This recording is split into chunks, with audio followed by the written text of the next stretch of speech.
Bonjour tout le monde et bienvenue dans une nouvelle vidéo.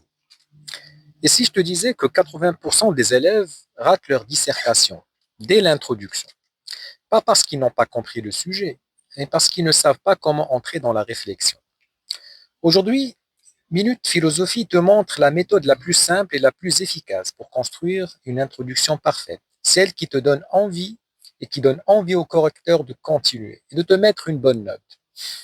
Avant de voir la technique, il faut comprendre pourquoi l'introduction est décisive. En fait, l'introduction annonce ta réflexion. Elle montre que tu as compris le problème du sujet. Et surtout, elle prépare la structure de ta dissertation. C'est un peu comme ouvrir une porte. Si la porte est claire, propre, bien construite, le correcteur sait qu'il va entrer dans quelque chose de solide. Et maintenant, entrons dans le cœur de la méthode. Une introduction parfaite contient 4 mouvements ou 4 axes. Le premier mouvement, c'est l'accroche. Deuxièmement, une bonne définition et une analyse des termes. Troisième axe, c'est la problématisation. Le quatrième axe, c'est l'annonce du plan. Ces éléments doivent s'enchaîner naturellement, comme une petite histoire logique. Passons à la première étape, qui est l'accroche.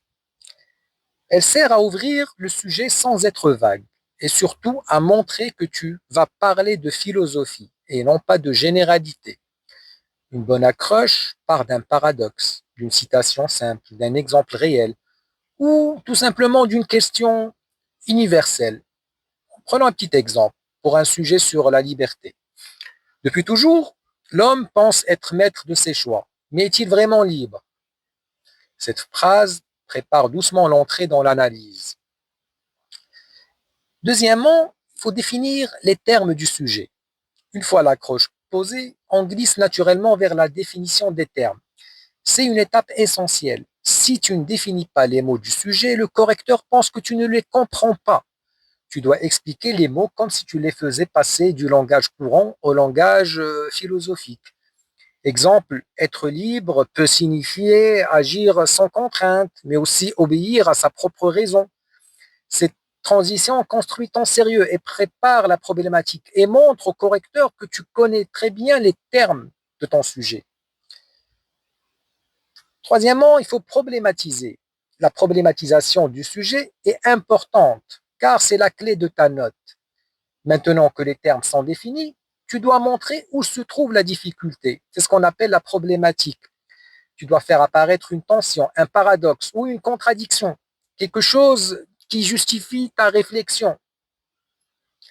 Prenons un petit exemple. Si être libre signifie agir comme on veut, alors la liberté semble sans limite. Mais si la liberté suppose des règles, comment peut-on encore parler de liberté?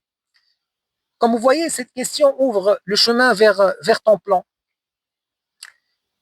Quatrièmement, il faut annoncer votre plan. À ce stade, tu as accroché le sujet, tu as défini les termes, tu as posé ta problématique ou ta question philosophique.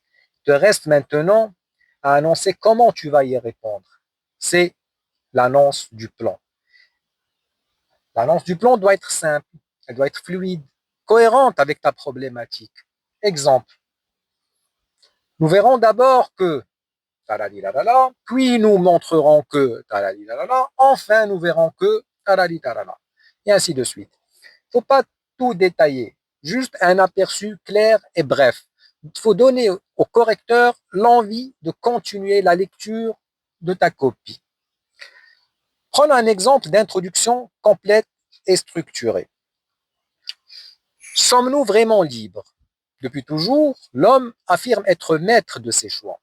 Mais peut-il réellement décider sans contrainte? La liberté peut désigner l'absence d'entrave, mais aussi la capacité d'agir selon sa raison. Le mot recouvre donc plusieurs sens. Or, si la liberté signifie agir comme on veut, elle semble sans limite. Mais si elle suppose des règles, peut-on encore parler de liberté? Nous verrons d'abord que l'homme semble naturellement libre, puis que de nombreuses déterminations limitent sa liberté. Avant de comprendre comment une liberté authentique peut être conquise, c'est clair, logique et très apprécié des correcteurs. Tu vois, une introduction parfaite, c'est juste 4 étapes simples reliées entre elles. Il faut toujours une accroche, une définition des termes pour montrer au correcteur que vous maîtrisiez vos termes philosophiques, annoncer la problématique et le problème, ainsi que le plan. Il faut travailler cette structure, la répéter pour chaque sujet, et tu verras que ta moyenne en philo peut vraiment exploser. Abonne-toi à Minute Philosophie et à très bientôt pour apprendre à faire un développement qui impressionne vraiment. Merci.